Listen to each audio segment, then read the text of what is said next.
stains there. The same in Namibia, for instance.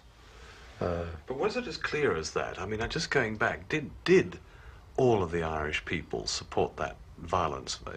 Wasn't it something like what it is today, when there are great divisions of opinion about violence? No, there wasn't really, not in the 1920 period. 1920 period, the IRA had the backing of the entire Irish people at the time.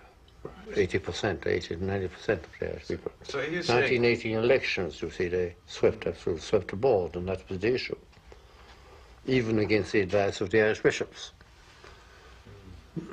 Then are you saying if there is a majority, however I don't know how you judge that, but if there is a majority with your cause, then you have the right to break the law? I think the majority is merely the expression of the degree of opposition there is to the injustices that are being perpetrated.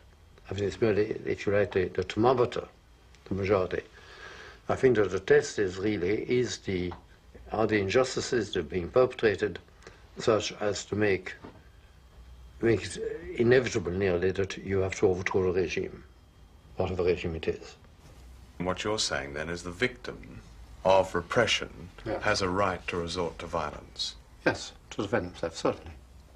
In some ways, you have a right to resort to violence if you're being attacked. You've often said that the last remaining friction between the British and Irish peoples is the partition of Ireland. How deeply do you feel about partition, and why is it? Why is it of such importance, such great importance? Well, I think we first of all to get it in its historical perspective. Ireland has been a national entity since the beginning of time.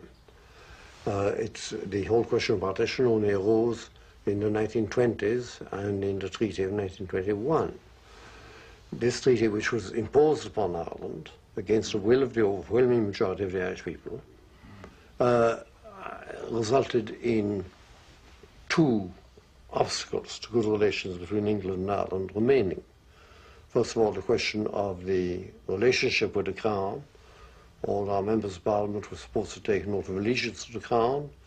That's one point of friction. The other was the partition of the country.